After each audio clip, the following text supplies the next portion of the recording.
Vamos entonces a dar inicio, a dar inicio a los trabajos del día. Sin antes agradecer a las personas que nos están acompañando en el día de hoy. Para el día de hoy tenemos la conferencia los derechos de las personas, los derechos pendientes de las personas con discapacidad en el marco de la Ley 1996 del 2019. Y está a cargo de la doctora Mónica Isabel Hernández Ríos. Ella es abogada de la Universidad San Buenaventura, magíster en Derecho y especialista en Trabajo y Seguridad Social, docente universitaria, consultora en discapacidad e inclusión laboral, formadora sobre discapacidad y el modelo social de la Ley 56 del 2019, afiliadores y notarios, miembro de la Alianza La Capacidad Legal para la Implementación de la Ley 1996 del 2019 y de la Coalición Colombiana para la Implementación de la Convención de Naciones Unidas sobre los Derechos de las Personas con Discapacidad. Doctora Mónica, buenas tardes. Muchísimas gracias por compartir sus saberes y tiene usted la palabra. Bueno, buenas tardes, bienvenidos a todos y todas. Muchas gracias por esta invitación. Espero que la información que hoy les voy a dar pues sea de utilidad para ustedes.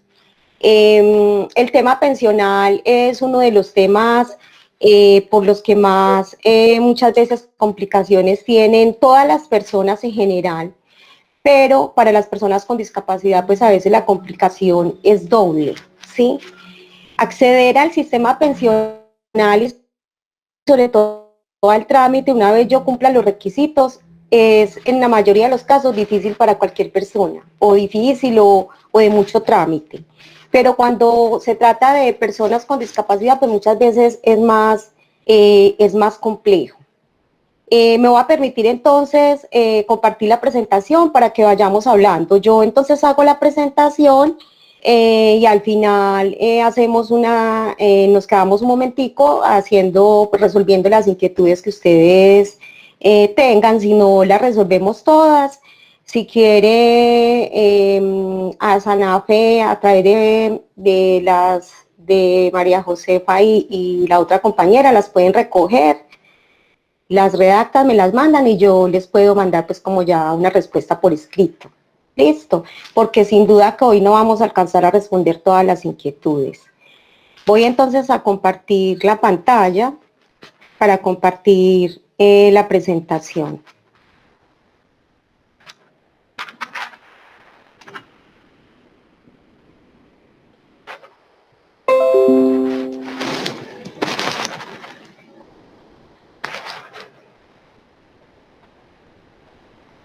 ¿Ya la están viendo?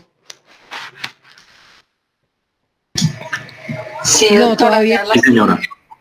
Sí, señora. Bueno. El derecho pensional de las personas con discapacidad a la luz de la ley 1996. ¿Por qué a la luz de la ley 1996?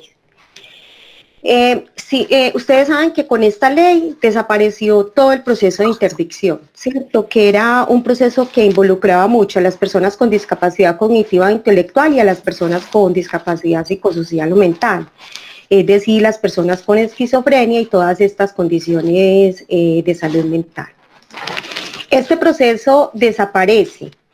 Y tenía mucho que ver con el tema pensional porque la entidad pensional, siempre que una persona con este tipo de discapacidades solicitaba la pensión, cualquiera que fuera, se le pedía el proceso de interdicción.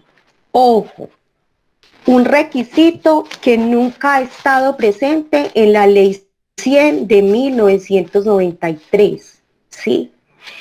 Ni en los requisitos para acceder a una pensión de vejez, ni en los requisitos para acceder a una pensión de invalidez, ni en los requisitos para acceder a la pensión de sobreviviente o sustitución pensional, era un requisito la interdicción para las personas con discapacidad. Sin embargo, la interdicción, como todos conocemos, fue una figura con la cual se llegó muchas veces al abuso. porque muchas entidades sin sustento legal le pedían la interdicción a todo el mundo, ¿sí? E incluso a personas a las cuales la ley ni siquiera decía que debían ser declaradas interdictas.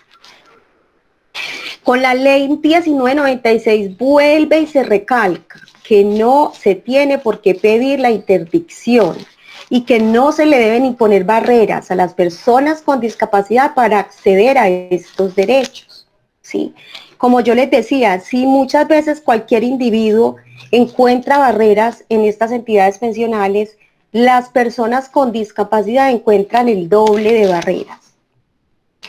La ley 1996 en el artículo 6 establece que hay una presunción de capacidad legal. Y esa presunción de capacidad legal aplica en materia de seguridad social. Es decir, ¿qué es la capacidad legal? En Colombia, para que nosotros podamos suscribir contratos, recibir una herencia, abrir una cuenta en un banco, recibir un crédito, debemos tener capacidad jurídica plena, ¿sí? La capacidad jurídica hace parte de unos derechos que nosotros tenemos por el hecho de ser personas.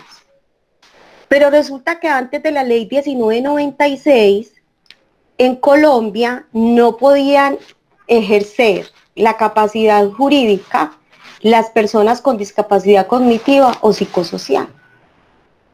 Porque anterior a la ley 1996, la capacidad jurídica se reconocía plenamente a aquellas personas que no tuvieran discapacidad cognitiva o psicosocial. Esa capacidad jurídica, ¿qué significa? Que nosotros, por el hecho de ser humanos y personas, tenemos derechos y tenemos derecho a gozar de esos derechos.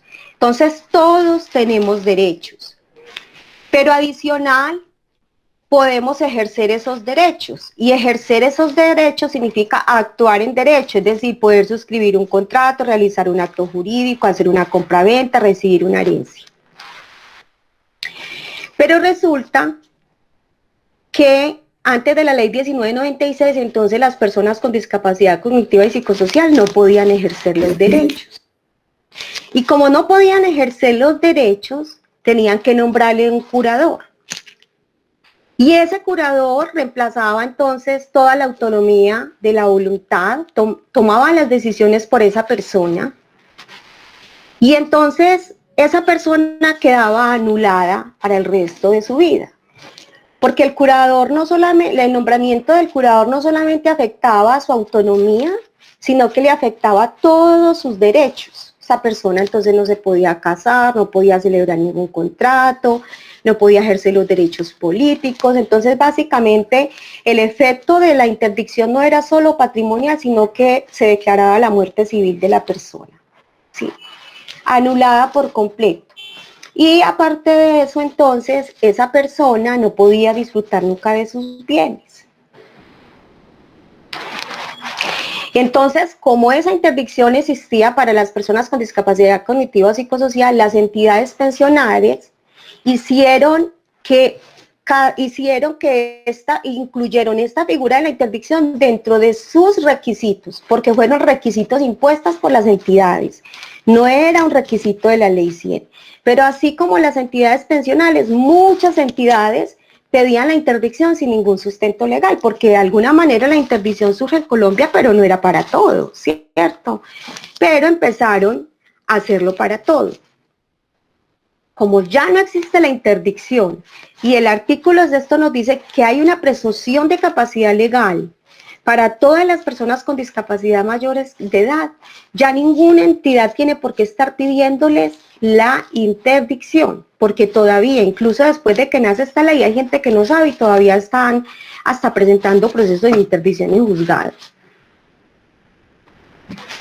Entonces, la ley nos dice, se presume la capacidad jurídica, pero la ley hizo una excepción y dijo, a la entrada en vigencia de la ley 1996, cuando empezó entonces a regir esta ley, ya las personas que ya se encontraban declaradas interdictas continuarían declaradas interdictas y su curador tendrá que hacer todas las las funciones que se le otorgaron, hasta el 26 de agosto de este año que empiezan los procesos de revisión. Pero las personas que no estaban interdictas son personas que se le presume la capacidad legal. Entonces, todas las entidades en principio, cuando una persona con discapacidad cognitiva o psicosocial llega a pedirles un servicio, tienen que presumir la capacidad legal. Y lo que tienen que establecer es ajustes razonables para atender a esa persona. Si aún después de los ajustes razonables, la persona no puede tomar decisiones, no comprende el trámite ni las consecuencias del trámite o del acto jurídico, solo ahí en ese momento la entidad podrá decirle, no, usted me tiene que traer un apoyo de acuerdo con los mecanismos de formalización de apoyos que trae la ley. Sí. Pero resulta que como ahora la entidad pensional ya no tiene la herramienta de la interdicción para ponerle tropiezos a las personas, entonces resulta que ahora a todo el mundo, en algunos casos que hemos conocido, que van a solicitar la pensión, personas con discapacidad cognitiva o psicosocial, o incluso física, incluso sensorial, la entidad pensional, algunas entidades pensionales le están solicitando que tiene que traer un acuerdo de apoyos, o sea, que tiene que ir con un apoyo. No. La capacidad jurídica se presume que la persona puede realizar cualquier acto jurídico con apoyo o sin apoyo. ¿Sí? En principio, si la persona llega sin apoyo, la entidad pensional tendrá que verificar si efectivamente, después de que haga todos los ajustes necesarios para brindarle la información, le podrá solicitar el apoyo. Pero lo más fácil es la entidad de una vez, apenas ve la presencia de la persona, de una vez le dice, ay no, para poderte recibir el trámite pensional te tenemos que nombrar un apoyo. Entonces, el derecho pensional en este momento, ninguna entidad tiene por qué estar solicitando interdicción o representación legal para disfrutar de cualquiera de los derechos pensionales. ¿Sí? Entonces, a la luz de la ley 1996, hay una presunción de capacidad jurídica, es decir, que esas personas tienen plena capacidad para actuar en derecho, para realizar esos actos jurídicos, para hacer un trámite pensional, para firmar un contrato, para recibir herencias. Y solo en algunos casos probablemente son personas que van a necesitar apoyos. ¿Sí? Entonces, ahora entrando en materia pensional, cualquier persona con discapacidad, bueno, lo primero que hay que aclarar es que en Colombia no hay pensiones subsidiadas, ¿sí? En Colombia, para acceder a una pensión hay que ser cotizante. Y en materia pensional se tiene la pensión de vejez, la pensión de invalidez y la pensión de sobreviviente. En las pensiones de vejez hay dos pensiones especiales para las personas con discapacidad o para los padres, ¿sí? Una de ellas es que la persona con discapacidad mayor de 55 años y que tenga una edad igual o superior a 55 años, con una calificación igual y superior a 50%, puede, y con tener 1000 semanas cotizadas, puede solicitar la pensión en el régimen de prima media con prestación definida, que es el que administra Colpensiones. Y también está la otra pensión de vejez. Yo estoy haciendo simplemente un repaso de estos pensionales para estos derechos que existen, para al final concentrarnos en la pensión sustitutiva y de sobreviviente, que sé que es uno de los mayores intereses que ustedes tienen.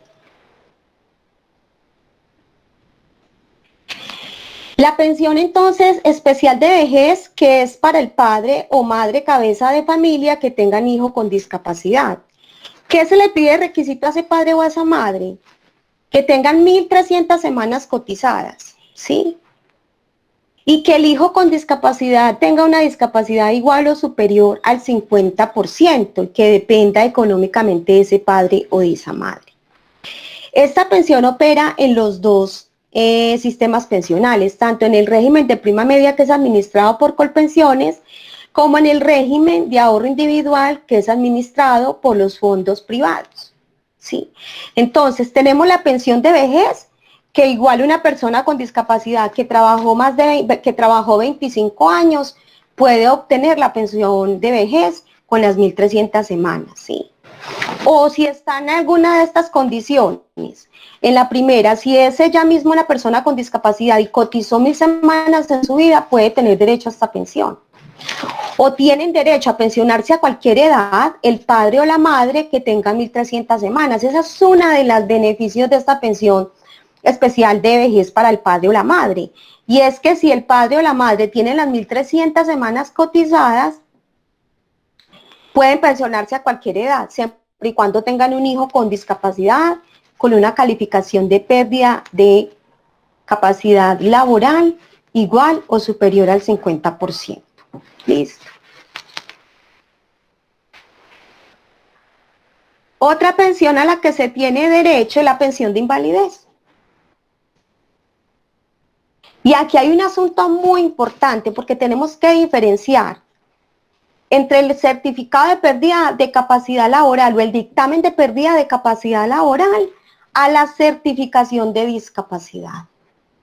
Para que una persona acceda a la pensión de invalidez, requiere del certificado de pérdida de capacidad laboral, que ese es el que expiden las juntas de calificación de invalidez. Y el certificado de discapacidad es el que expide la EPS, y es un certificado que simplemente me va a decir si yo soy una persona con discapacidad. Y ese certificado me va a servir para acceder a servicios sociales, para acceder a subsidios, ¿sí? Para acceder a algunas actividades culturales, a beneficios, pero no para reclamar prestaciones económicas como las pensiones en el sistema de seguridad social. Porque para yo tanto ser beneficiario de la pensión de invalidez como de la pensión de sobreviviente, yo necesito ese certificado de calificación de pérdida de capacidad laboral o el dictamen de pérdida de capacidad laboral, que es el que me expide la junta de calificación, las juntas de calificación de invalidez. Sí.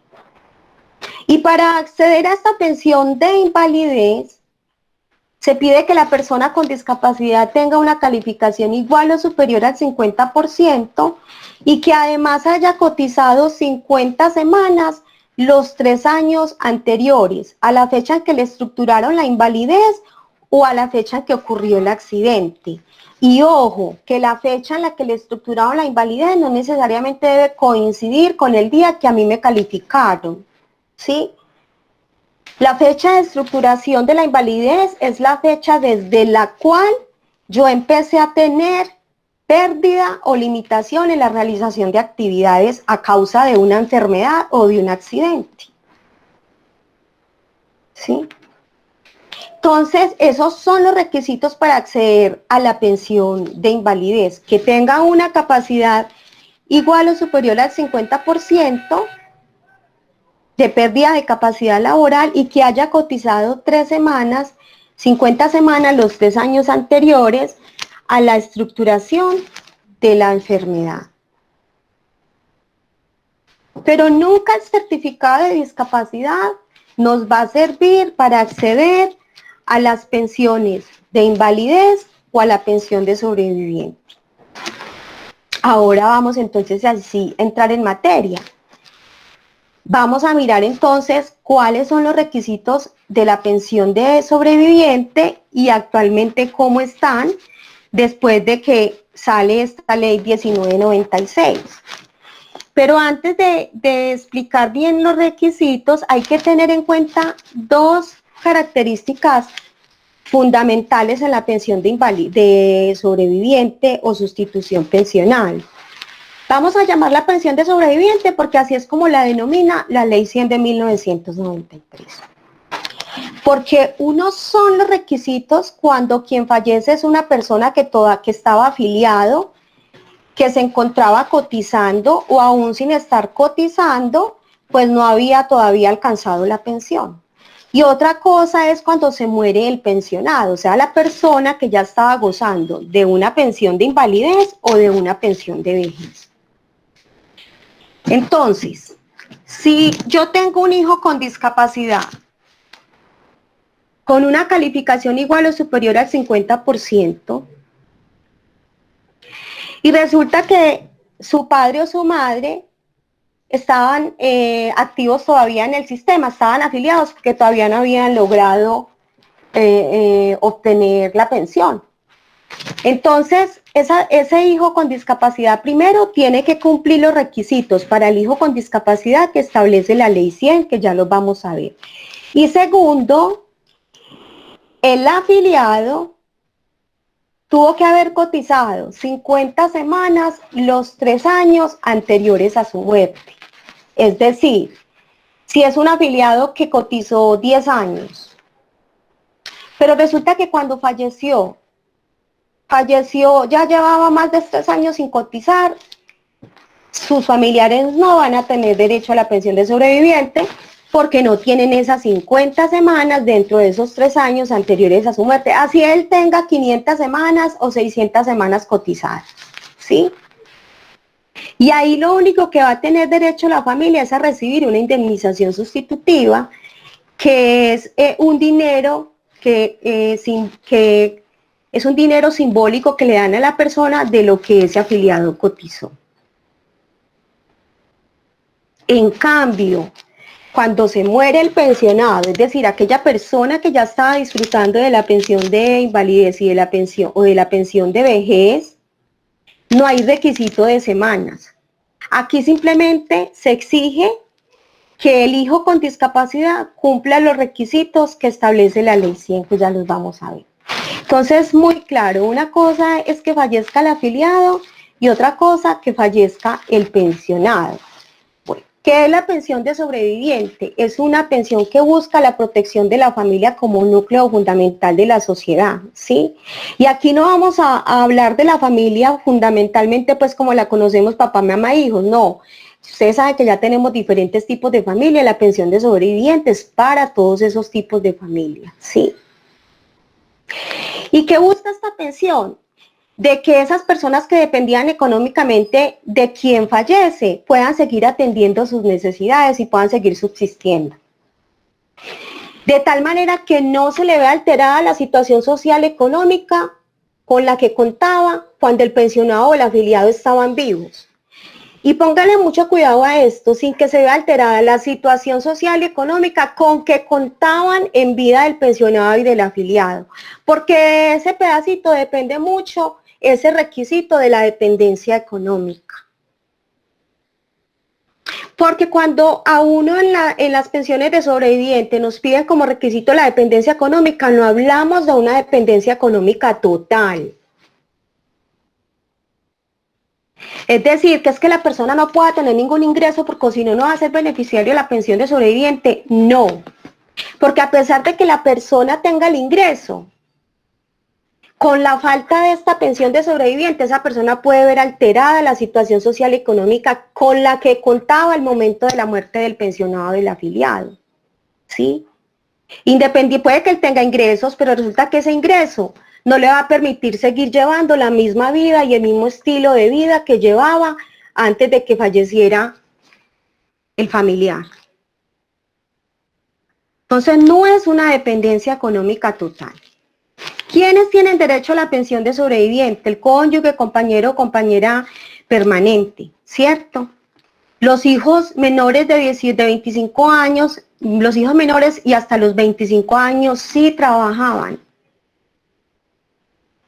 Y tenemos los hijos con discapacidad, disculpen por el término incapacitados, porque así pues lo dice es la ley 100, que no había cambiado todavía el término.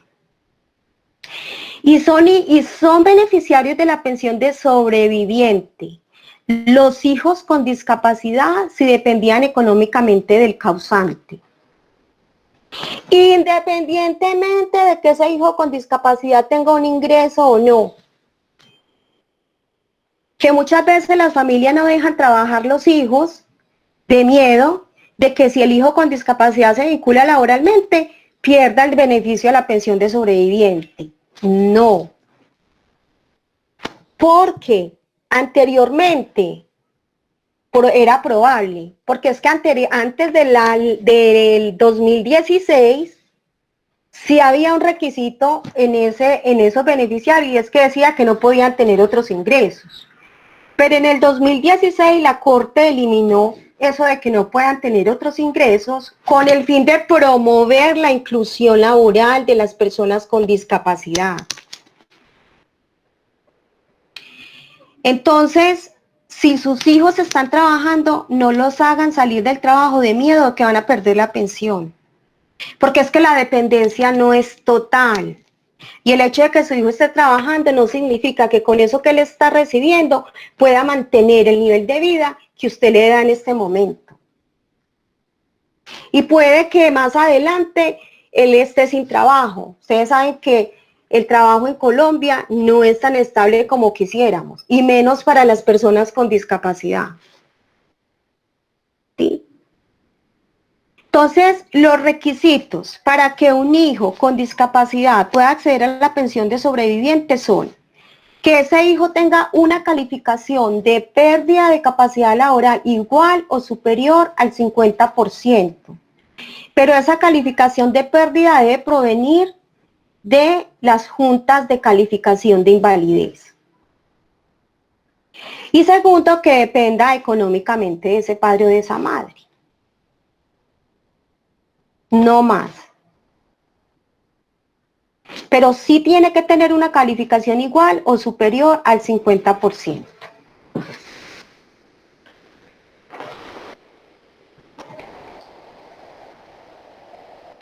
Y hay un asunto muy importante. Siempre que hay un hijo con discapacidad que cumpla estos dos requisitos que yo les acabo de ver, y tenga mamá y falte, o uno de los padres, y falte alguno de los padres, la pensión de sobreviviente es para papá, para mamá y para el hijo, no para la mamá o el papá solitos. Porque la mayoría de casos que uno conoce es que tienen el hijo con discapacidad que cumple los requisitos. La madre o el padre fallece y resulta que a la hora de haber reclamado el derecho pensional aparece solamente la mamá recibiendo la pensión. Y se muere la mamá y hay problema, porque ahora sí aparece el hijo con discapacidad para que la pensión no se pierda, ¿no? Eso hace más difícil el trámite, porque si usted le reconoce el derecho pensional a su hijo desde el mismo momento que nace, cuando usted fallezca, no es sino llevar la certificación de defunción suya para que esa parte que le daban a usted pase al 100% de ese hijo. Pero si le desconocieron el derecho desde el principio, en el momento que usted fallece, se les vuelve un problema porque dice, ¿cómo así? Y entonces ahora sí resultó el hijo con derecho, ¿y por qué no le reconocieron el derecho desde el día que falleció el padre o la madre? ¿Sí? Y hay que volver a hacer el trámite desde el inicio, demostrar que el hijo cumple con la dependencia económica y con la calificación de pérdida. Mientras que si le hubieran reconocido el derecho desde el principio, simplemente es informar a la entidad pensional con la defunción de la madre o el padre que fallece, para que ya ese hijo quede con el 100% de esa pensión, y en el hijo con discapacidad esa pensión va a ser vitalicia. Lo que no sucede con el hijo menor de edad, porque en el menor de edad o el que estudia, la pensión no es vitalicia. Si yo tengo un hermano que trabaja, que cotizó muchos años, ¿sí? Y que mi hermano se quedó soltero, nuestros padres no existen, se murieron, y mi hermano y yo soy un hermano con discapacidad y dependo económicamente de ese hermano que trabaja. Cuando ese hermano que trabaja fallece, sea pensionado o afiliado, y como él no tenía ni cónyuge, ni hijos, ni papás, el beneficiario va a ser el hermano con discapacidad, siempre y cuando también cumpla con ese 50% de pérdida de capacidad laboral y la dependencia económica de ese hermano. Pero solamente si el hermano nunca se casó, nunca tuvo compañera, no tuvo hijos y sus padres no existen porque fallecieron. Entonces, los requisitos para acceder a la pensión de sobreviviente son cuando el que fallece es un pensionado, simplemente los familiares deben cumplir con los requisitos que establece el artículo 47, o sea, si es la cónyuge, si es la compañera, si es el hijo. ¿Sí? Mientras que si muere el afiliado, o sea, una persona que todavía no había logrado pensionarse, sus familiares deben encajar en los requisitos de la pensión de sobreviviente, de que sean cónyuges, compañeros, hijos menores, hijos con discapacidad, falta de cónyuge, compañero, hijo, los padres, ¿sí? Adicional, tiene que tener 50 semanas cotizadas dentro de los 3 últimos años anteriores al fallecimiento. Y hay un asunto muy importante porque siempre que hablamos de los padres y de los hijos con discapacidad y de los hermanos con discapacidad, siempre se les pide el requisito de dependencia económica, pero recuerden que la dependencia económica no es total. Cuando hay conflicto con la dependencia económica, porque muchas veces ese es el mayor conflicto, donde la entidad pensional, casi siempre que un beneficiario va a pedir la pensión de sobreviviente, le niega la pensión diciendo, no, es que no hay dependencia económica. Y resulta que ahí sí nos toca irnos ante un juez, porque es que la Corte Constitucional dijo que el único que podía determinar y resolver la situación de dependencia económica es el juez. Entonces, desafortunadamente, de ese requisito se nos pegan mucho las entidades pensionales para negarnos la pensión de sobreviviente. No solo a las personas con discapacidad, a los padres, a los hijos menores, ¿sí? Y esa dependencia económica se debe evaluar es al momento del fallecimiento, ¿sí? No vaya a ser que su padre o su madre murieron hace 5 años y usted está recibiendo su pensión de sobreviviente y resulta que a usted le salió un trabajo y empezó a trabajar y que a los 2 mesecitos de empezar a trabajar la entidad le notifique diciendo, qué pena, les vamos a suspender la pensión porque es que usted ya no tiene dependencia económica porque ya está trabajando. No, señor, qué pena, pero es que la dependencia económica se evaluó fue hace 5 años cuando mis padres murieron, no en este momento.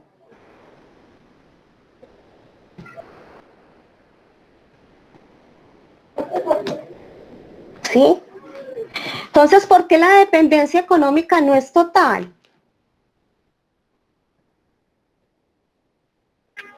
Porque es que hay la falta, porque es que a esa persona beneficiaria se le debe mantener el nivel de vida social y económico que llevaba en vida de ese fallecido, del pensionado, del afiliado que fallece.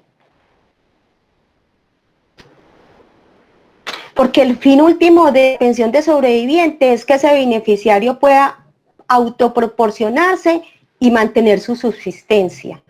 Y muchas veces el hecho de que la persona con discapacidad esté trabajando no significa que eso le alcance para ser totalmente autónomo y mantener el nivel de vida que llevaba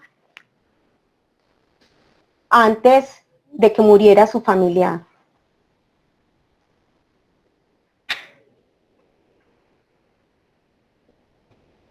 Y entonces, ¿qué nos dice la Corte Constitucional? Ojo con eso de la dependencia económica, porque es que el hecho de que la persona tenga algunos ingresos, eso no constituye que no le haga falta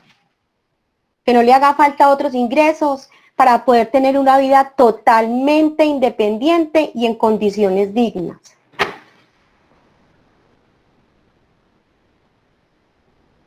Y lo más importante, mire, cuando la Corte eliminó ese requisito de que no podían tener ingresos adicionales, Por eso es que ahora la entidad no puede, como ya desapareció lo de ingresos adicionales, entonces se están pegando de la dependencia económica para suspenderle la pensión al hijo con discapacidad que empezó a trabajar.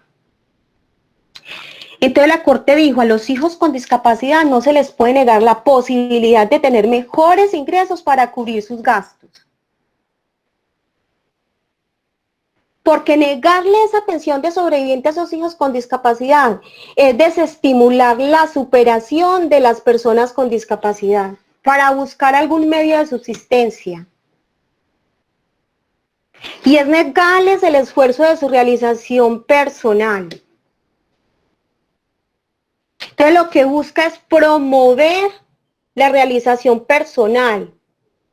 ¿Y cómo se promueve esa realización personal? A través de la inclusión laboral, por ejemplo. La persona se puede superar a través de un trabajo. Y el hecho de que él tenga ese trabajo no significa que pierda el beneficio económico de la pensión de sobreviviente. Esas fueron las razones para que la Corte eliminara ese requisito. Entonces no nos dé miedo que nuestros hijos ingresen a trabajar, porque no van a perder la pensión de sobreviviente porque estén trabajando.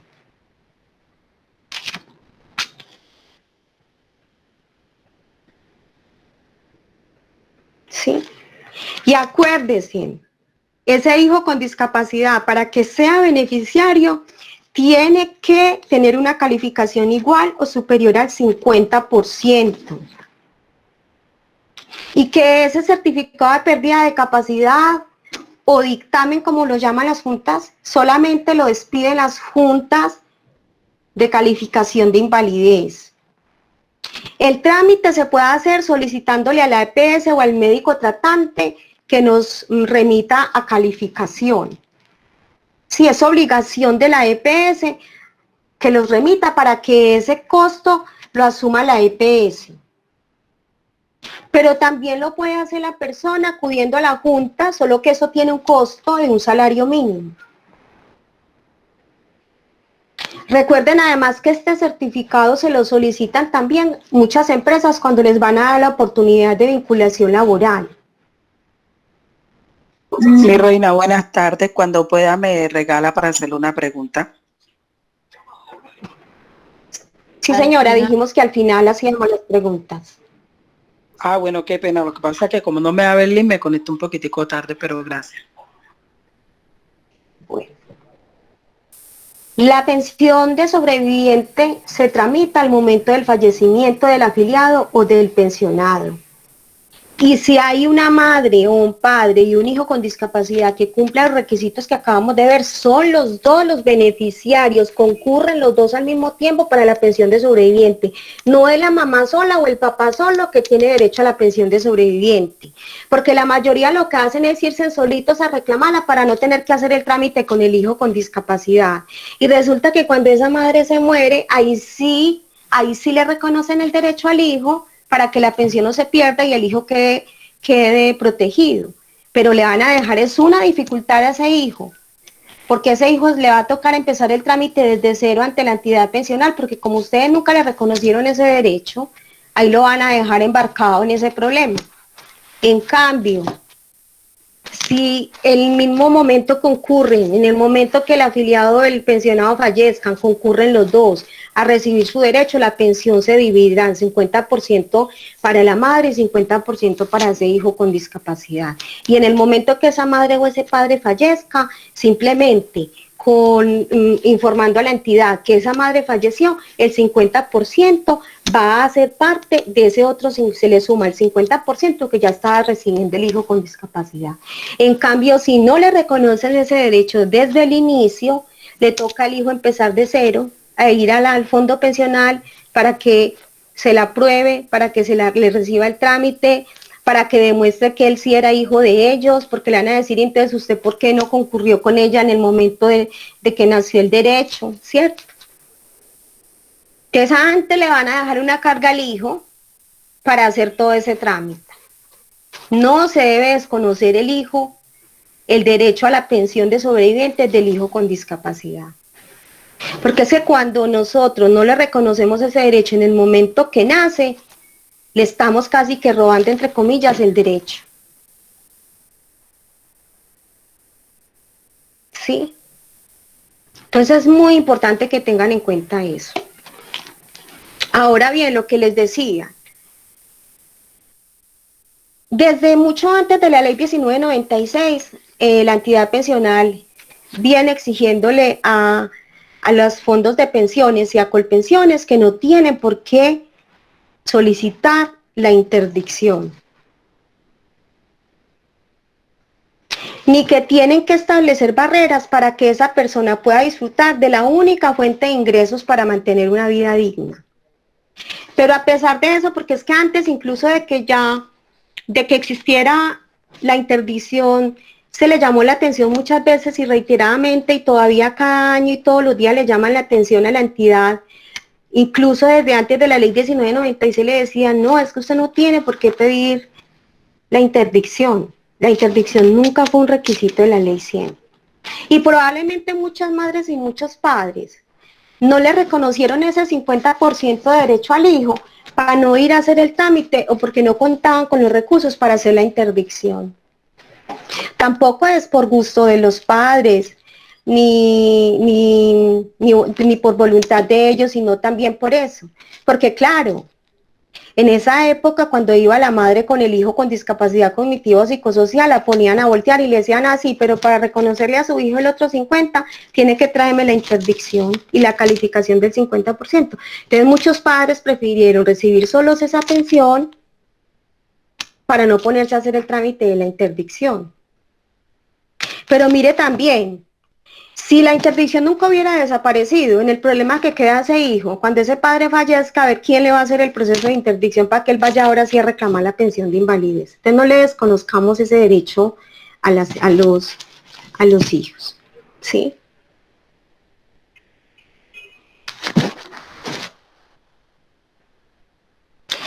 El trámite y el pago entonces de las pensiones de sobreviviente, de invalidez y de vejez siempre tiene que respetar la autonomía y la voluntad de la persona con discapacidad.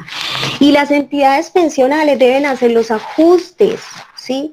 Es decir, si es una persona con una discapacidad psicosocial o cognitiva que no es muy compleja, que es una persona que hace todos sus asuntos de su vida solo, que no necesita muchos apoyos o necesitando un apoyo lo puede hacer, la entidad no tiene por qué pedirle ningún mecanismo de formalización de apoyos, ¿sí?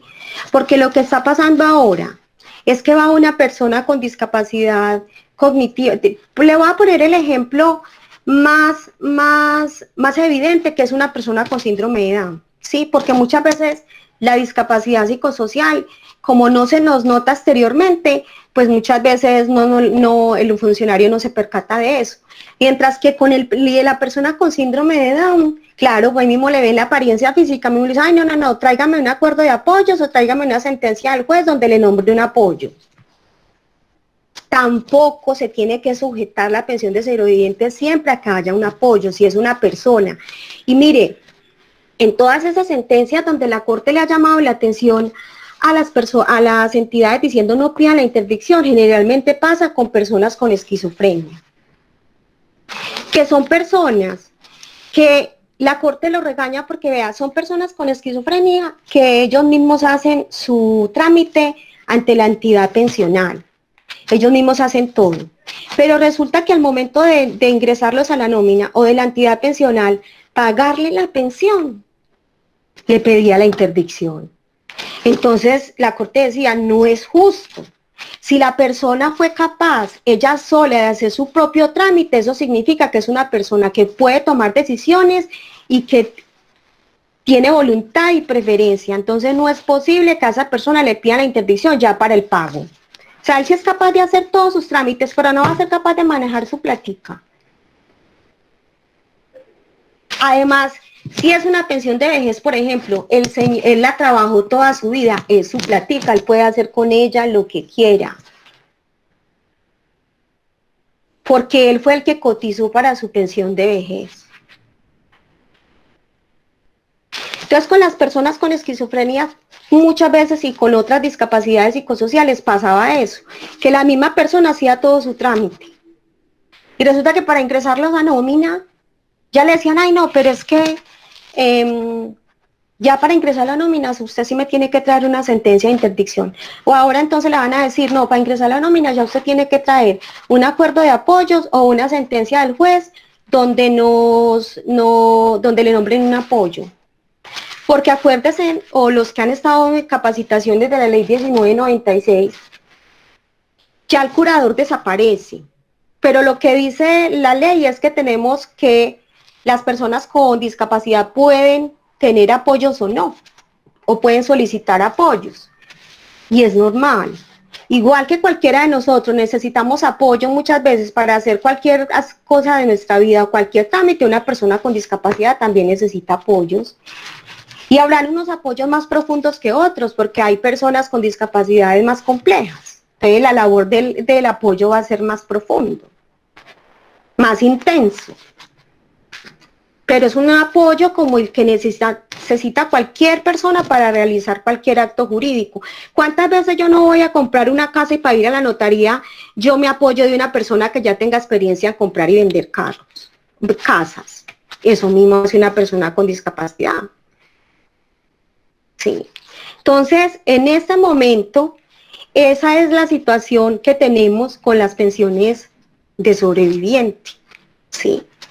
Y esa es la situación actual de los requisitos para la pensión de sobreviviente. ¿Sí?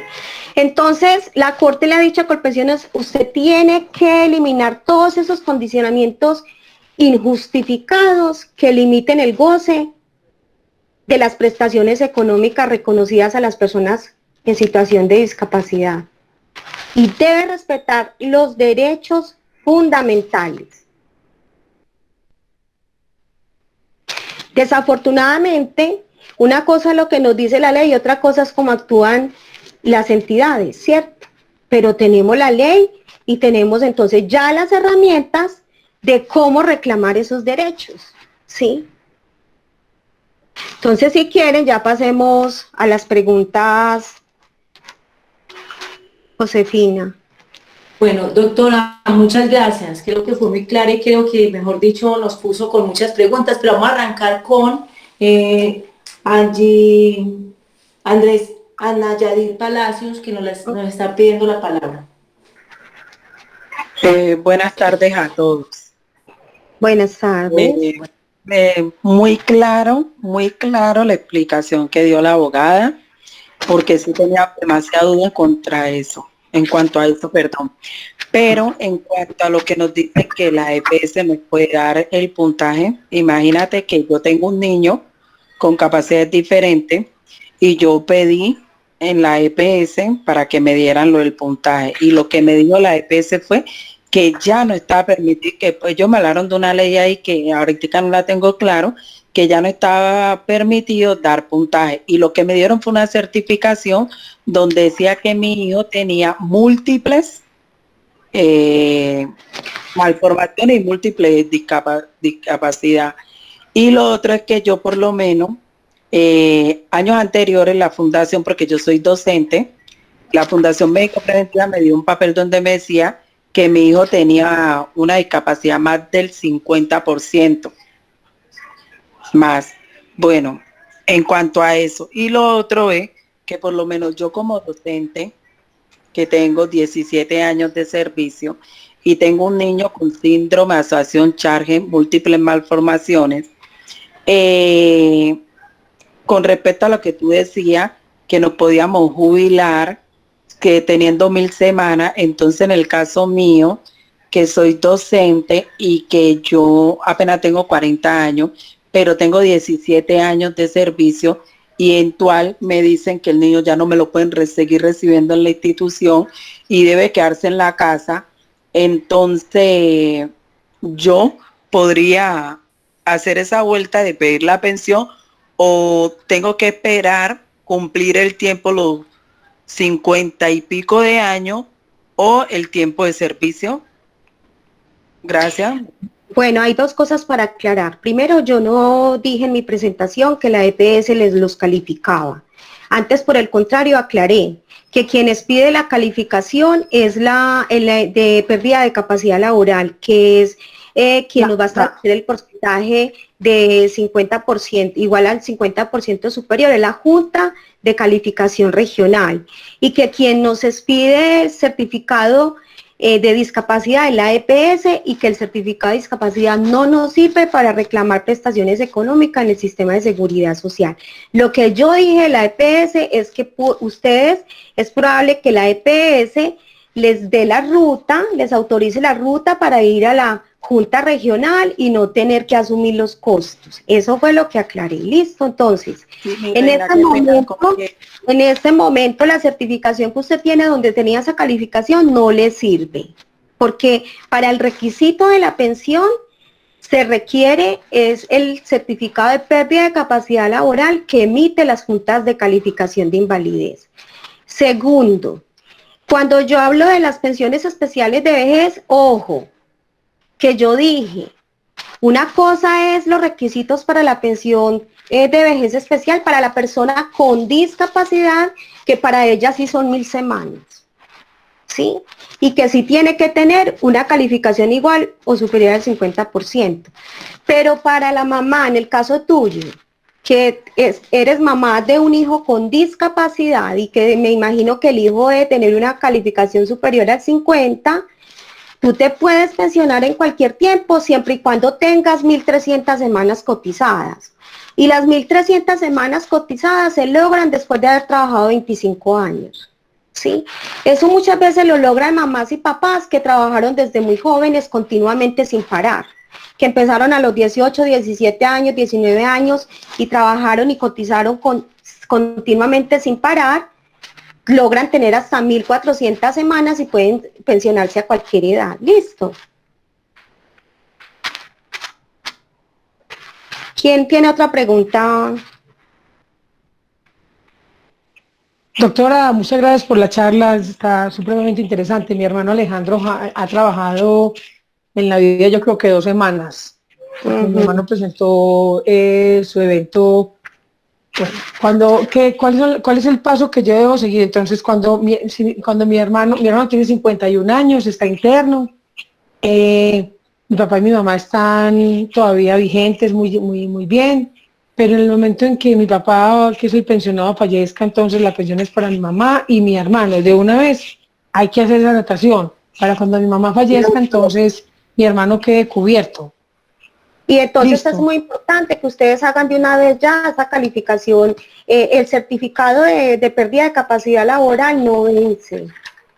¿Y dónde lo puedo sacar? ¿Dónde lo saca uno? Esto se hace en las juntas de calificación regional o entre los médicos tratantes de la EPS. Si él está internado, pues solicitarle entonces que lo califiquen para usted, que le inicien, le den la autorización para que lo califiquen en la junta. Ah, muy bien. ¿De una vez empezar a hacer eso? Sí. Certificado, certificado de capacidad laboral.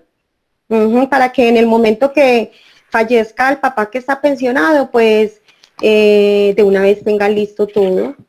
Ah, muy bien, muy bien. Lo otro que le iba a decir, mi hermano es interdicto, o sea que sigue gozando de lo que usted dijo de los privilegios del interdicto, entre comillas. La persona, ¿cómo? No tiene privilegios. Antes no, me refiero a que... Sí. Entonces corregimos la palabra. Mire, todos los derechos que tienen a todos. Si él está declarado interdicto, supongamos, y su papá se muere, en ese proceso tiene que solicitar, es el curador, la pensión. Sí, que sería yo. Exacto. Pero a mi hermano le hicimos un proceso de interdicción, doctora, porque en vista de que él presentaba su problema de esquizofrenia y su problema de adicción, entonces no considerábamos que fuera pues como lo pusimos a consideración y lo dictaminaron interdicto. Ahora las personas ahora que no son interdictos, las personas, y por ejemplo, una persona interdicta que cometa algún error o alguna cosa, digamos un delito sin culpa, no sé si se dice doloso o alguna cosa de esas, el interdicto también tiene que ir a la cárcel común y corriente como todas las personas. Por un lado Sí, la señora. pregunta. Sí, señora, Por lo otro que lado, pasa es ah, que a la interdicción, él todavía continuará interdicto hasta que no haya un dictamen, una sentencia de un juez que le levante la interdicción. A partir de el 26 de agosto del 2021, este año, todos los jueces de oficio tienen que revisar todos los procesos de interdicción que cursan en su juzgado. Sí, o sea que si ustedes mismas no levantan la interdicción, llegará el momento en que el juez le va a notificar a usted como curadora que van a iniciar el proceso de levantamiento de esa interdicción. correcto, correcto, ¿Sí? correcto. Entonces, deben estar preparados porque entonces en ese momento el juez, ¿qué les va a decir? Vamos a levantar el proceso de interdicción, pero sin duda que ya ustedes determinarán que su hermano necesitará un apoyo, ¿cierto? Así Sí. como usted era la curadora, usted puede seguir siendo el apoyo y el juez la va a declarar a usted como el apoyo dentro de la sentencia. Y dentro del apoyo le dirá, ya ustedes le van a decir para qué necesita apoyo. Entonces, bueno, para hacer el trámite pensional en caso de que lo requiera, para todos esos trámites, pero eso lo tienen que hacer ustedes a solicitud de parte a partir del 26 de agosto, o si no, los jueces de familia, o sea, el juzgado donde está la interdicción de su hermano, tiene 3 años a partir del 26 de agosto de este año. 2021. Sí, tiene 3 años para hacer todos los procesos de levantamiento de interdicción que cursan en su juzgado. El levantamiento de interdicción solamente se da porque el juez dictamina, no porque yo como curadora digo, ya no quiero ser más curadora, quiero levantar esta interdicción, también lo puedo hacer. Porque No, tiene que ser el juez. Correcto. Porque a partir del 26 de agosto tiene que iniciarse ese proceso para que todas esas personas que están declaradas interdictas recuperen su capacidad jurídica. ¿A usted le parece que una persona cuando tiene ese evento de la esquizofrenia y tiene el tema del consumo de las drogas, ¿a usted le parece bien que esté interdicto o le parece que es muy triste que pierda su capacidad jurídica? Es muy triste que pierda su capacidad jurídica. Es que cuando una persona es declarada interdicta es anulada para la vida, es como si no fuera persona. Entonces, no importa si comete errores o si vende sus cosas, no importa. No, es que todos cometemos errores. Nosotros también sin tener esquizofrenia y sin ser drogadictos cometemos errores y hacemos malos negocios. Igual, lo que pasa es que si ustedes se dan cuenta, las personas con discapacidad nunca los dejamos cometer errores ni tomar riesgos, nunca, porque los sobreprotegemos. Igual. Y mire, y qué pena pues si aquí ofendo a alguna de las familias, pero alguna vez me llamaba una señora y me decía, vea, es que yo necesito declarar a mi hermano interdicto porque él ya se pensionó y él trabaja como mensajero. Él tiene esquizofrenia, pero él todavía trabaja y se pensionó y no, yo necesito manejarle la plata. Y yo sí le dije, ¿cómo así que manejarle la plata? Y él no fue el que trabajó toda su vida y es su platica y se pensionó. No, es su plata, él verá qué hace con ella y además está trabajando. Es una persona que todavía sabe manejar y él verá qué hace con ella, ¿sí? Pero, por ejemplo, una persona en estado de drogadicción, por ejemplo. Esos son dos cosas muy distintas. Una cosa es yo tener discapacidad, otra cosa es yo tener adicción. Esos son dos cosas muy distintas. Vámonos, que es que tenemos aquí abajo y quisiera darle la palabra a Andrés Felipe, que me la ha venido pidiendo desde el principio, sino que Lucy pudo estar antes porque él no tenía micrófono. Entonces, Andrés Felipe, por favor. Sí, buenas tardes, doctora. Buenas tardes. Mira, lo que pasa es que yo tengo esquizofrenia, pero cuando yo voy, por ejemplo, a la EPS, me aparece que no tengo discapacidad en la hoja que sacan para reclamar los medicamentos. Eso es la primera pregunta, porque entonces, si el sistema de seguridad de salud no lo reconoce como una discapacidad, la enfermedad mental, entonces, ¿cómo voy a poder recibir esa calificación, por ejemplo, o esa pensión de sobreviviente? No, es que usted para la pensión de sobreviviente no necesita la certificación de discapacidad, usted necesita la calificación de la Junta. Ah, bueno, porque es que... Pero igual usted tiene que pedir en la Secretaría de Salud de aquí de Medellín, tiene que pedir para que le den el certificado de discapacidad. Bueno, yo pertenezco a Sabaneta, Secretaría de Salud de Entonces, Sabaneta. Secretaría de Salud de Sabaneta, para que allá le digan qué IPS le va a dar lo va a evaluar para que le den el certificado de discapacidad. Mejor dicho, no, Bueno, tiene que pedirles al médico, a su médico, que le ordene, que le dé como la orden o la historia clínica para que usted pida la certificación de discapacidad. al médico Y general, ya usted listo. con eso va a la Secretaría de Salud para que lo solicite. Doctora, y ahí viene la otra cosa, es que, por ejemplo, yo soy muy inteligente y todo, entonces a mí muy difícil que me den esa evaluación de 50%. Y Que le aparte hace de eso, mejor entonces, ¿por qué?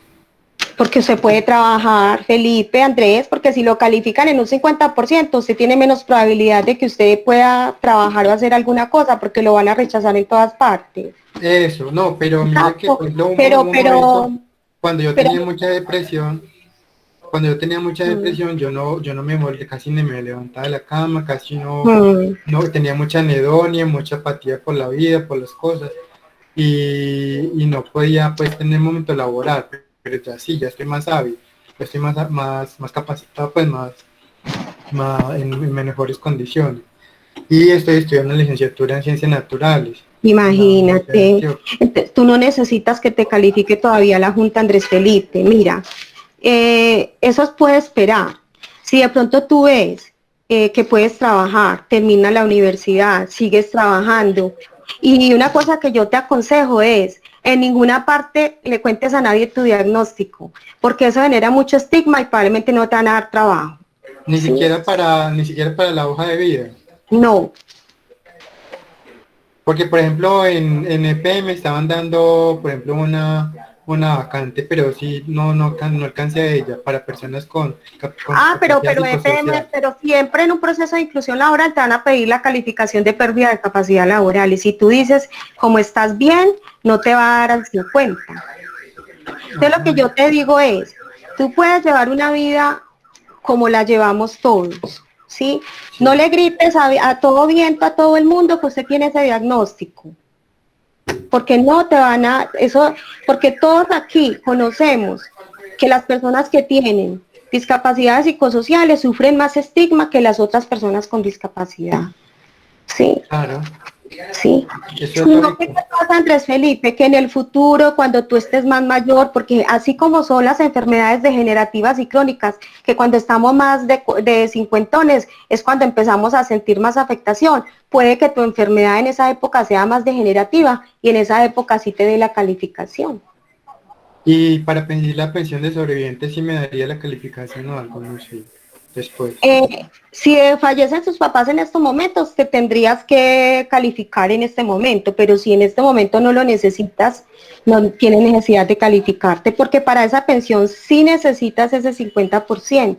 Porque Pero como tú mi dices, papá sí lo asesinaron y de ahí pues de pronto fue uno de los detonantes de la esquizofrenia inclusive, porque cuando ujú. estaba muy pequeño. Y él estaba trabajando en varias empresas y todo y se perdió mucho de eso del traspaso de seguro social a Colpensiones. Ah, Pero, ya. pero mi mamá sí es pensionada. Claro, tú puedes ser beneficiario de esa pensión de la mamá, pero cuando tengas esa calificación. Ah, bueno, listo, esa es mi pregunta. Ujú. Muchas gracias. Bueno, tenemos una pregunta, doctora, y yo creo que hacemos la de Gabriel Jaime Uribe y luego más bien leemos las otras para poder que nos guste bastante. ¿Listo?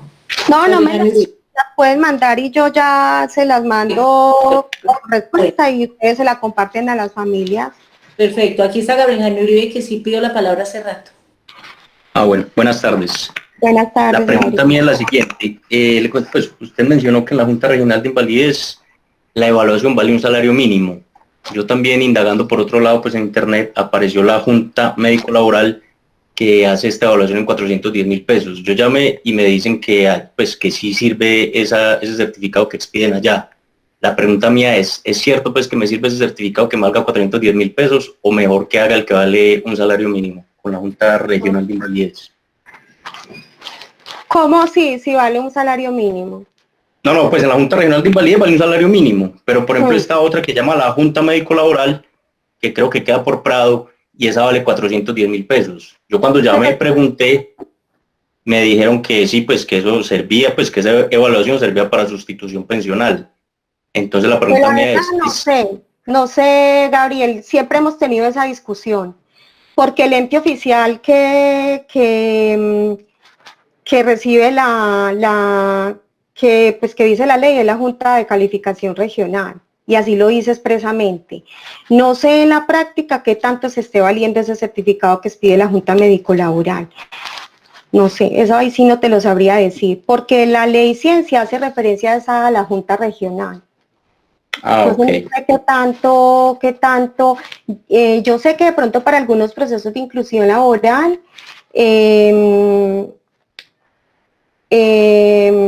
yo sé que para algunos procesos de inclusión laboral sirve, pero no sé qué tanto esté sirviendo para este proceso. Bueno, yo quiero aquí responder una pregunta de Fundamental Colombia que me están diciendo que terrible lo que yo acabo de decir. Mire. No es que te sea terrible y decirlo romper el estigma y construir sistemas de apoyo. Por supuesto, yo fui una de las que participé en la redacción y en todo el proceso de la ley 1996 y hago parte de esa lucha por el reconocimiento de la capacidad jurídica, ¿sí? Decir que tengo esquizofrenia a personas claves, claro, pero es que en la vida laboral todo opera muy distinto. Si tú vas a ingresar a un empleo y no es, lo ideal es que uno diga siempre la verdad en todas partes. Yo lo estoy recomendando porque sé que pasa en la práctica. Si yo voy a ingresar a un trabajo y me piden un examen de ingreso y generalmente yo digo mis patologías, pues me rechazan, ¿sí? Y sobre todo si digo que soy una persona con discapacidad o con una esquizofrenia, me rechazan, no le van a dar el trabajo. Es ahí donde yo le recomendaba a Andrés Felipe, ¿sí? Mientras a mí no se me note mi situación, mientras yo lleve una vida, yo creo que Andrés Felipe en este momento puede hacer todo sin apoyo, ¿sí? Que él podrá ir construyendo una red de apoyos y un círculo de confianza cuando en un momento determinado, en los momentos de crisis que él tenga, no pueda tomar decisiones. Y eso lo puede hacer él incluso a través de una directiva anticipada, ¿sí? Pero no es un error terrible de estigmatización. Yo no estoy estigmatizando ni autoestigmatizando a las personas con discapacidad. Por el contrario, y Ana Josefina y Asanabe sabe que soy una gran promotora del tema de la capacidad jurídica y el reconocimiento de toma de decisiones con apoyo, ¿sí?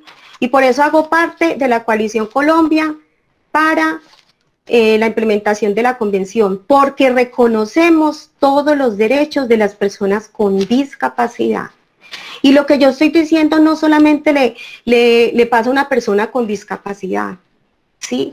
Los exámenes médicos de ingreso tienen otra finalidad, es de que el médico nos conozca, ¿sí?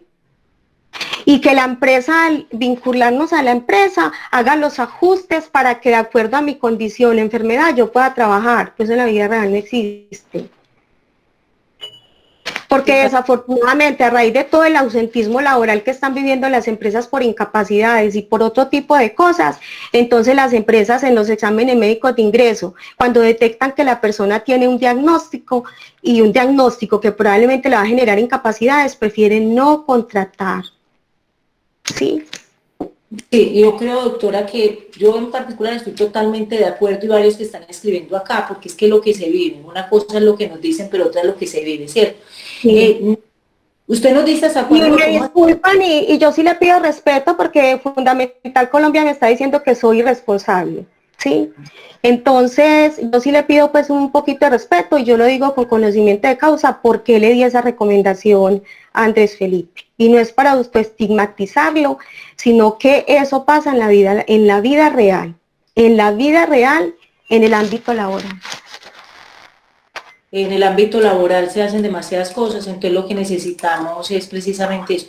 Usted nos dice hasta cuándo le podemos preguntar o si las otras, porque tengo aquí una preguntita.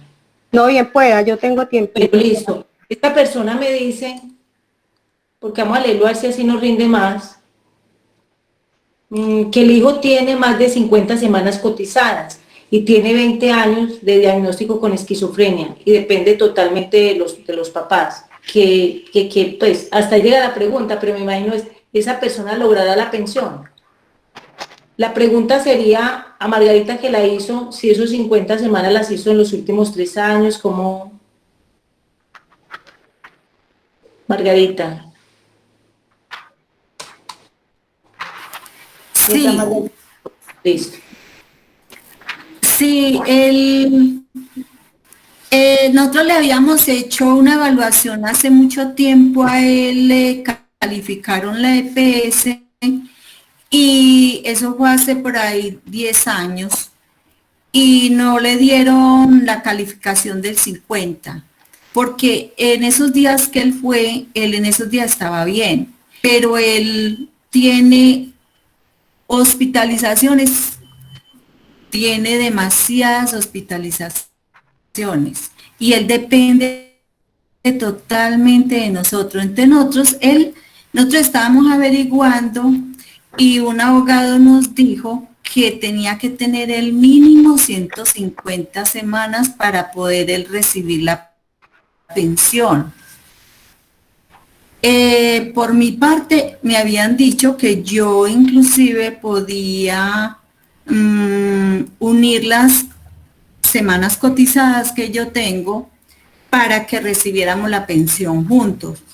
¿Quién, su esposa? Entonces no sé, la verdad que sí. ¿Pero quién? ¿Su esposa y usted? Estoy como en el aire con todo eso. Pero no le entiendo, que quiénes podían sumar las semanas. ¿Cómo? ¿De quiénes podían sumar las semanas? Tengo, por ejemplo, ¿Cómo? Yo y el hijo. James, que tiene esquizofrenia, y yo, y la mamá. James y yo, o sea, el hijo que tiene esquizofrenia.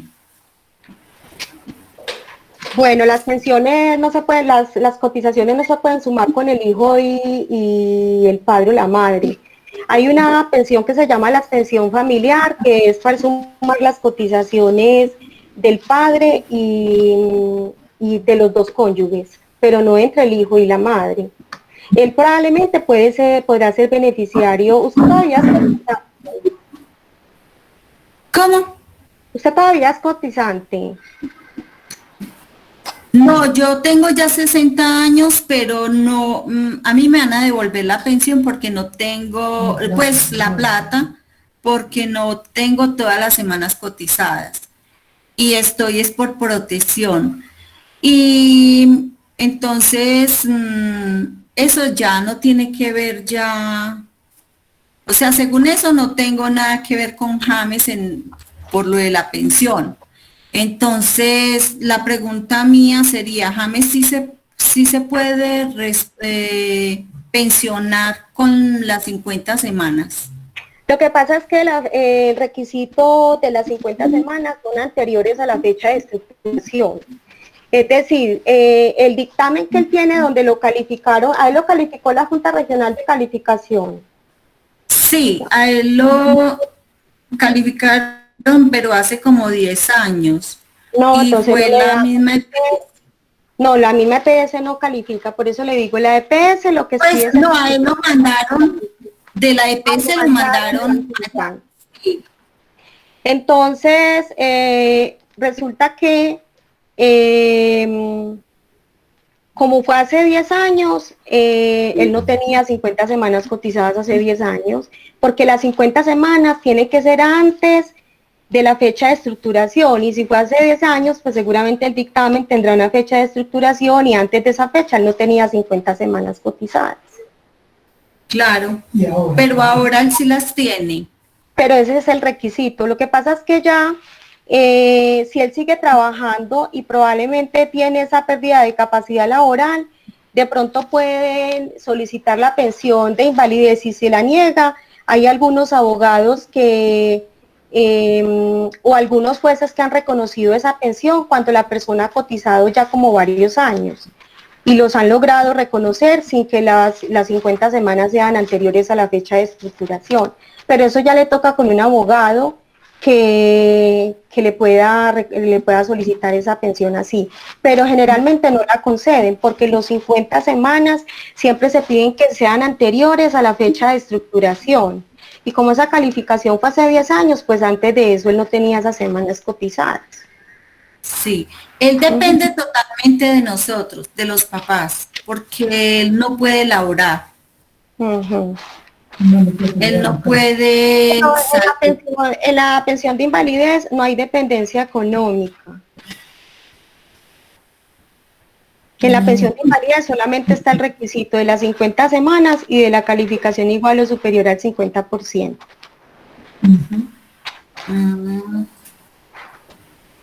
Doctora. Sí, señora. Y lo que pasa es que aquí tenemos que mirar algo. La ley es general, pero hay casos muy concretos. O sea, cuando la doctora explica algo, es en el análisis de cada uno, ¿cierto? Alguien me estaba preguntando por acá, yo hago esta preguntita que me hicieron, luego le doy la palabra a María Elena Viana. Una persona hoy tiene el diagnóstico del hijo, pero no lo ha calificado. Si lo pone a cotizar como independiente, y en 3 semanas, que pues en las 50 semanas, en 3 años pasa algo, o ya como en la historia médica figura pues con su situación así no haya sido calificado, ¿eso se podrá hacer o no es? Pero eso pues yo no le puedo decir si le va a salir o no, eso ya está a caso concreto que el juez determinará si le concede o no la pensión. Yo he conocido casos de abogados que lo han hecho, ¿sí? Pero ya eso es cada juez tiene que analizar el caso concreto y eso tiene que ser ante un juez. O sea, si usted va a la entidad pensional a reclamarle así, no, la entidad pensional le va a decir que no cumple los requisitos de la ley 100. No, y es caso muy personal. María Elena, ¿puedes hacer la pregunta? Bueno, buenas tardes a todos, ¿cómo están? Estoy muy de acuerdo con la doctora en el sentido de que la estigmatización para los pacientes con esquizofrenia es muy grande. O sea, yo le voy a comentar, yo hice calificar a mi hijo tiene esquizofrenia como desde los 22 años y como a los 23 años yo lo hice calificar por la EPS para que él siguiera siendo mi beneficiario. La EPS lo calificó con el 50%, o sea, más del 50% de la pérdida de su capacidad, pero en ningún momento lo remitieron pues a la Junta. Yo llevé, como yo soy pensionada, yo llevé esa calificación a Colpensiones, simplemente me la recibieron y tampoco me dijeron nada. Pero hoy me queda muy claro que yo tengo que hacerlo calificar por la Junta, pero él ya cambió, o sea, la EPS, cambiamos de EPS, nosotros estábamos en Comeva y ahora estamos en Sanitas. Pero venga, doña María, cuando la EPS lo califica, sí, no fue un certificado de discapacidad, sino que lo calificó. Calificó, dice, calificación superior al 50% por esquizofrenia paranoide profunda. Pero no dice que de pérdida de capacidad laboral. Oh, no me acuerdo, espere, yo voy a mirar que yo la tengo. Pues cuando se empieza el proceso de calificación, sobre todo cuando son enfermedades, en primera oportunidad califica la EPS, pero ojo, es una calificación de pérdida, sí, no de certificación de discapacidad. Entonces puede que en algún momento muchas EPS o mandan directamente a la Junta o primero ellos califican. ¿Cuál es el procedimiento cuando yo tengo una enfermedad y ya pasé por un montón de incapacidades y ya me dicen, no, vamos a calificarla? ¿Sí? Estoy hablando de enfermedad general, no de discapacidad. Entonces, ¿cuál es el procedimiento? Que primero me califica la EPS, ¿sí? Y entonces eso lo hace un grupo interdisciplinario de la EPS. Si yo no estoy de acuerdo con la calificación que me dio la EPS, yo presento un recurso de reposición y le pido a la EPS, páseme a la Junta Regional, ¿sí? Y ya la Junta Regional me califica, y si yo no estoy de acuerdo tampoco con la Junta, con la calificación que me dio la Junta Regional, yo tengo otro recurso y digo, no estoy de acuerdo, yo necesito que me califique la Junta Nacional de Calificación, ¿sí? Pase a la Junta Nacional de Calificación y la Junta tampoco, digo, no estoy de acuerdo porque resulta que me calificaron en un 43%, no estoy de acuerdo. Hasta ahí yo puedo hacer el proceso solo, ¿sí? Y de ahí en adelante yo ya sí tengo que conseguir un abogado, porque ya, si yo no estoy de acuerdo con todas esas calificaciones, porque yo puedo no estar de acuerdo, porque muchas veces califican mal, ¿sí? Eso no es perfecto, hay personas mal calificadas. Entonces yo ya ahí tengo que conseguir un abogado y seguir ante el juez para que sea el juez que me ordene entonces otra calificación para mirar si ese sí es mi porcentaje o no. Entonces, en primera oportunidad, cuando yo le pido a la EPS la calificación, en primera oportunidad me puede calificar ella, entonces esa calificación puede ser válida, ¿sí?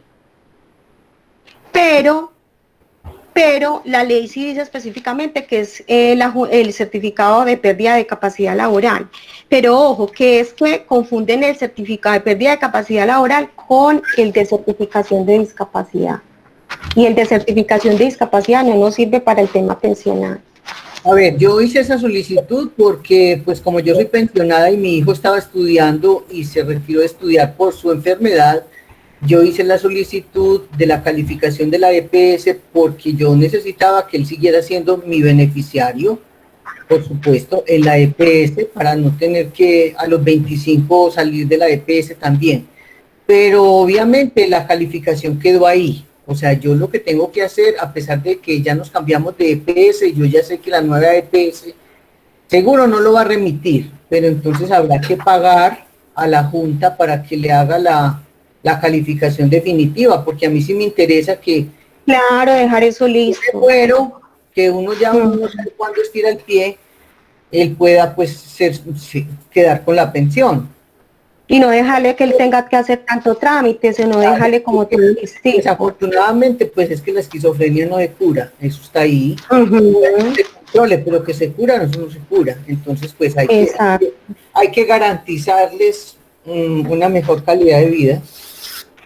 Sí, señora. Va a tocar que pedir una calificación de la Junta. Sí, yo le recomiendo que si tiene los recursos es mejor hacerlo así de una vez. Ah, bueno. Muchas gracias, doctora. Elena, gracias por participar. Inclusive una de las preguntas que estaban ahí, ya con esta pregunta se resolvió, listo, que sí califica, pero aquí viene una bien interesante. Una persona con discapacidad que la Junta emitió un valor superior al 50%, esa ya la doctora la contestó, pero vamos a ver, en la actualidad le consignan la pensión de su señora madre, que murió, puede adquirir un empleo por contratación directa o por contrato de prestación de servicios sin afectar la pensión asignada. Sí, señora. La ley 361 de 1997 en el artículo 34 establece que las personas con pensión de invalidez pueden seguir trabajando, pero ojo, en el sector privado, no en el sector público. Listo, yo espero que a don Edgar le haya quedado claro, porque oigan, es muy importante eso, sector público, pensiones, eso es cierto. Bueno, hay muchas personas con pensión de invalidez que han estado en proceso de inclusión laboral y están trabajando.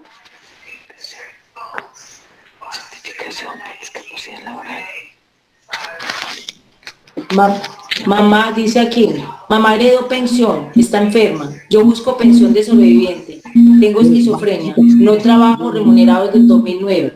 No sé si por eso la Junta Calificadora me reconozca el derecho a pensión. No, la Junta Calificadora lo que le va a hacer es calificarle la pérdida de su capacidad, es decir, le va a asignar un porcentaje igual o superior al 50% para ver si usted tiene derecho a la pensión de sobreviviente de su mamá.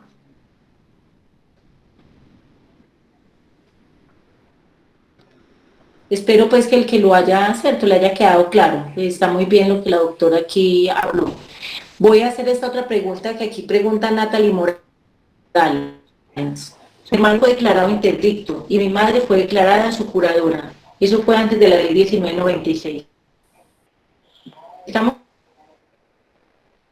en un proceso de sustitución pensional de mi padre ante un juez laboral. Mi hermano sigue cobijado por la figura de la interdicción y curaduría para administrar su pensión, o él debe administrarla a la luz de la nueva ley 1996. Y debe ser llamado mi hermano al proceso o puede continuar con mi madre como su representante. En este momento él todavía, todas las actuaciones que él vaya a realizar tiene que ser a través de su curadora porque él está todavía declarado interdicto. Y como él estaba declarado interdicto cuando entró en vigencia la ley 1996, entonces, como él está, sigue declarado interdicto y todos los trámites que tenga que hacer los debe hacer a través de su curadora. Pero a partir del 26 de agosto de este año, si ustedes como familia o él, porque la misma persona con discapacidad puede solicitar el levantamiento de su declaratoria de interdicción, de todas maneras el juzgado donde está el proceso de interdicción, porque es que eso nunca se archiva, tiene 3 años contados a partir de, permítame en un momento que se me va a desconectar el computador. ¿Quién? El juzgado donde tiene la interdicción de su hermano tiene 3 años a partir del 26 de agosto para iniciar la revisión de todos los procesos de interdicción que cursan en su despacho. Entonces el juzgado los notificará y en ese caso ya le levantan la interdicción y ya determinan si el juez determina en el proceso si él requiere apoyos.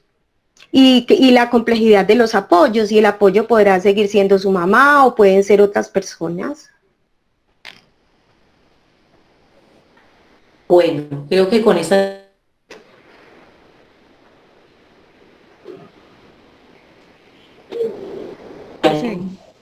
Dice, si me calificó por pensión del 3.5% de pérdida de capacidad laboral, ¿me sirve para heredar la pensión de sobreviviente? No, tiene que tener una calificación igual o superior al 50%. Pero le dio el 53.5, entonces sí le da. El 33.5. Sí, el 50 y qué? 53.5, 5.3. Sí, claro, es a partir del 50%, pero acuérdense que si quien fallece es el afiliado, ese afiliado tiene que tener 50 semanas cotizadas antes de haberse muerto.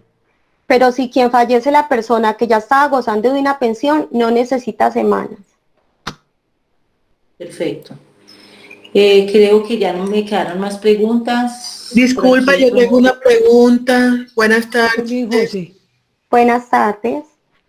Doctora Mónica, la pregunta es, yo estoy pensionada por invalidez por esquizofrenia en Colpensiones. Si me sale una oportunidad laboral de una empresa mixta, empresa de servicios públicos como Transelca, ¿puedo laborar ahí o ahí sí me quitan la pensión? No, porque si su contrato es como servidor público, no puede porque entonces la pensión vendría del mismo erario público, porque es Colpensiones que es pública y tu salario si es de entidad mixta y es pública, su contrato es como servidor público, es como si la pensión y el salario saliera del mismo erario público, por eso la ley dice que no es posible, tiene que ser entonces en una empresa con un contrato de carácter privado o un contrato de trabajo. O sea que si es empresa mixta de servicios públicos no puedo.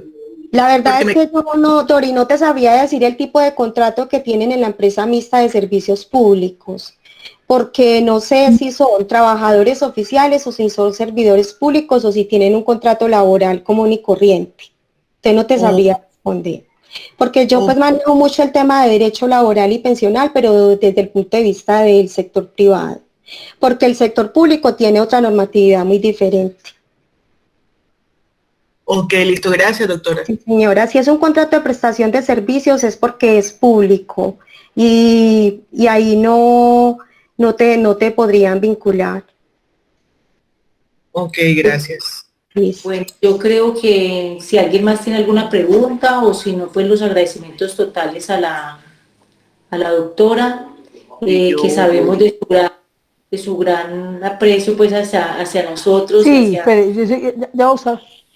yo quisiera hacer la última pregunta o solamente como para un resumen.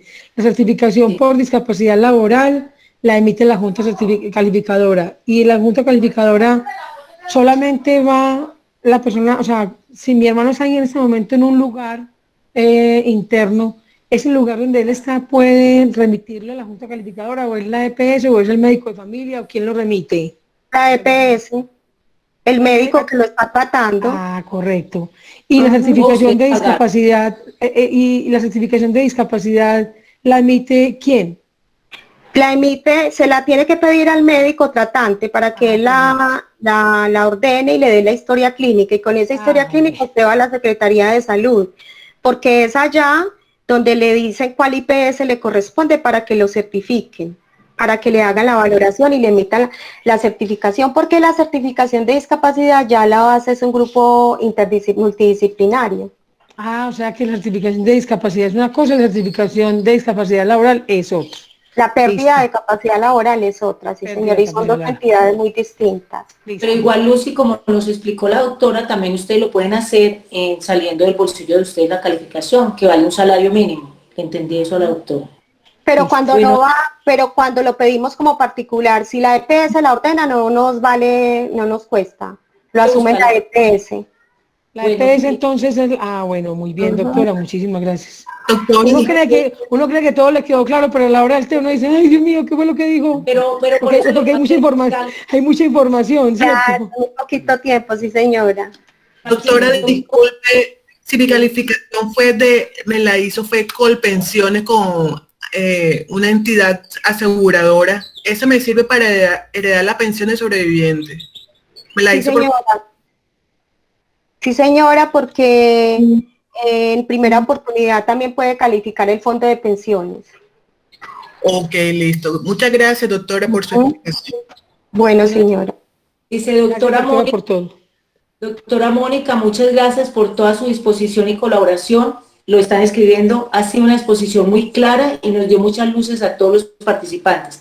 Esperamos contar datos para consultar ya privadamente. Sí. Los que requieran de pronto acercarse a la doctora, nosotros tenemos el contacto y con mucho gusto pues les damos la información. Sí. Muchísimas gracias, doctor. De todas maneras, yo quiero pedir disculpas ahí con la Fundación Colombia si me malinterpretaron, pues uno de los objetivos y de alguna manera el tema de la discapacidad mental y psicosocial pues es todavía la que más trabajo tenemos que hacer para el reconocimiento de sus derechos, porque es desafortunadamente la situación que más nos presenta estigma, pero es que la realidad laboral, y no es solo porque tenga una discapacidad psicosocial, en general, cualquier persona que ya tengamos una enfermedad crónica, generalmente ya no somos aceptados para los trabajos, ¿sí? Independiente cuántas personas jóvenes que todavía pueden trabajar y tienen un esguince de columna y por ese esguince de columna no pueden volver a trabajar. Entonces es un consejo personal que yo simplemente quiero dar porque sé desde el mundo laboral, porque yo apoyo procesos de inclusión laboral y manejo el tema de salud y seguridad en el trabajo y sé de las dificultades que no solo las personas con discapacidad en general, todas las personas cuando sufrimos enfermedades crónicas o degenerativas, que ya no pasamos una prueba de examen médico cuando vamos a ingresar a un trabajo. ¿Y cuántas personas ustedes jóvenes de 38, 35 años, como ya andan con un bastón porque tienen algún problema de columna, son personas que ya no pasan un examen de ingreso para un trabajo? Y que no debería ser así, porque la finalidad de los exámenes médicos de ingreso no es para rechazar a nadie, es simplemente para que la empresa conozca la condición del trabajador y pueda tomar medidas dentro del sistema de seguridad y salud en el trabajo. Listo, no lo quise hacer con la finalidad de estigmatizarlos y de decir pues que es que las personas con discapacidad psicosocial tenemos que estar escondidas, ¿sí? Entonces, ahí me disculpan a la Fundación Fundamental Colombia, me excusan si por la intervención y que de pronto me hayan malinterpretado. Muchísimas gracias, muchas gracias a FANAFE, con mucho gusto yo lo sigo asesorando. Yo no litigo porque yo no trabajo litigando, pero yo les puedo dar la asesoría y decir qué tienen que hacer. Miren, muchos de estos casos para solicitar la pensión de primerazo yo no necesito abogado. Yo necesito abogado es a partir de que ya la entidad pensional me ponga problema. Pero en primera oportunidad yo no necesito un abogado, eso lo puedo hacer yo o con un apoyo. Listo. Si quiere más adelante es importante que conversemos sobre todos los mecanismos de formalización de apoyos, porque eso es lo que a ustedes también, y puede que algunos de ustedes o de sus hijos que ya tienen la esquizofrenia necesiten un apoyo, ¿sí? Entonces, si de pronto va a llegar el momento de la pensión de sobreviviente, es muy bueno también dejar listo lo de los apoyos, para que en el momento que también vayan a Colpensiones ya tengan listo todo. Perfecto. Pero una persona como Andrés Felipe, por ejemplo, Andrés Felipe, yo me imagino, Andrés Felipe no necesita un apoyo para ir a hacer un trámite anticolpensiones, ¿cierto? Porque también la condición, unas más complejas que otras. Entonces, más adelante damos una charla sobre eso para que conozcan dónde puedo yo ir de manera gratuita, por ejemplo, a establecer los apoyos, a formalizar los apoyos, y cuándo tengo que ir a un juzgado para formalizar el apoyo. Perfecto, doctora. Recuerde, y para todos de una vez aprovechamos a hacerle la invitación en junio, que celebramos el Día de los Derechos de las Personas con Discapacidad, con Esquizofrenia. Nos va a acompañar la doctora Mónica. Entonces, para que no se lo pierdan. Y en la página de ASANAFE va a quedar la charla de hoy, la conferencia de hoy. Y adicional, los que ya necesiten algún dato, pues para una consulta a la doctora, nos pueden buscar, que con todo el amor y el gusto del mundo. Le doy la palabra a María. Mire, si yo no les contesto el celular, porque a veces yo, como dicto clase todo el día, estoy en clase o estoy ocupada, estoy en alguna reunión, me escriben un WhatsApp, que yo ya con el WhatsApp les contesto. Muchísimas gracias. Muchas gracias, doctora, que esté muy bien. Muchas gracias. Bueno, Luz Ángela. Muchas gracias, doctora. Qué charla más. Muchas gracias, doctora. Claro, muy productivo el trabajo de hoy. De verdad, muy productivo el trabajo de hoy. Muchísimas gracias. Listo. Bueno, con mucho gusto. Muchas gracias por todo. Ustedes Muchas gracias saben que a todos. buscamos los temas que nos impactan, que nos interesa, porque es algo para todos. Entonces, de nuevo a la doctora, mil y mil gracias. Creo que tuvimos una participación pues súper buena. Sabemos que habían 65 dispositivos, teníamos mucha más gente que están ahí. Muchas gracias. Listo, ustedes muchas gracias. Bueno, vamos a aprovechar, yo no sé si alguien más va a hablar, o si no, para informar, tenemos unos avisitos de ASANAFE. Bueno, hasta luego, doctora. Hasta luego. Doña Josefina. Adiós, doctora. Chao, gracias. Hasta luego. Chao y gracias. Doctora, muchas gracias. Seguimos en contacto. Listo. Claro que sí, hasta luego. Muchas gracias. Bueno, les informamos, volvemos otra vez a informarles para que, mire, así como estuvimos hoy, qué rico poder estar en todas las salas, es que todo este crecimiento para todos nosotros. Primer punto, recuerden, lunes y jueves, yoga. Hoy no se va a dar una charlita Andrés, que es el instructor, pero como era este tema tan importante, no podíamos perder ni minuto, pues al fin no lo invitamos, pero ya saben, lunes y jueves a las 11. Mírenos en las redes, estamos en YouTube con todas estas charlas, estamos en la página de ASANAFE, nos pueden escribir. María siempre está con ustedes, que nuestra presidenta y fundadora está con ustedes en total contacto. Y recuerden, esta conversación quedó grabada. Sí, claro, después ya les pasamos. Ustedes entran a la página de ASANAFE y la van a ver en YouTube, pero sin embargo les pasamos el link. Cuando el ingeniero nos pase el link, se los informamos.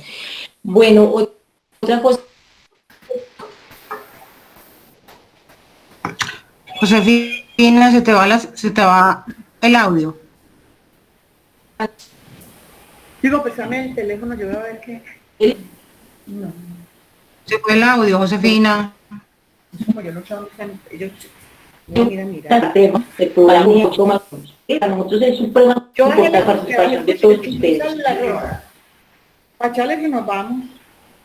Queremos contarles también que ya iniciamos un nuevo espacio para los usuarios, que es el club de lectura. Importante que las familias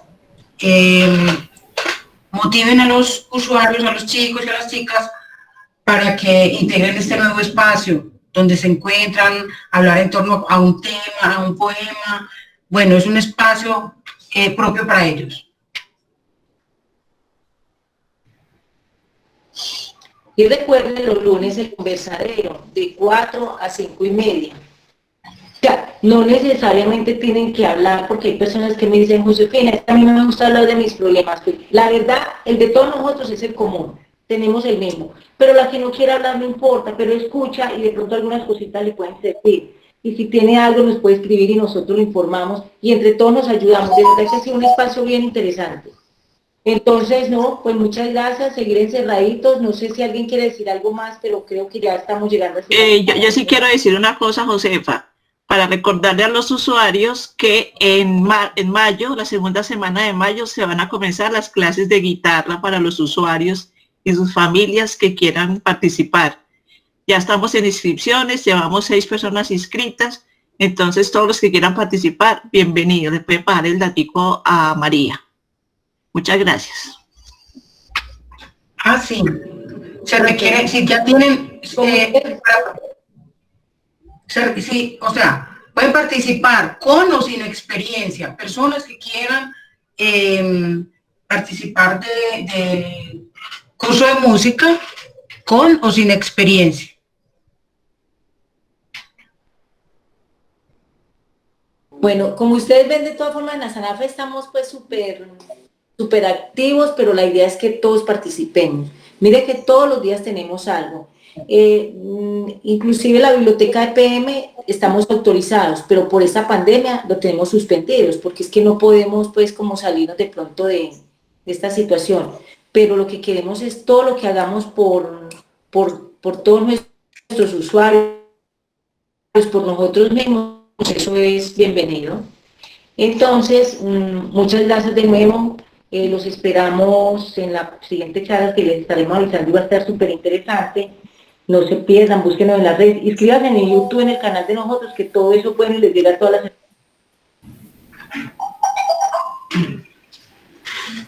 Bueno, muchas gracias. Entonces, un abrazo muy especial para todos y que bueno. Chao.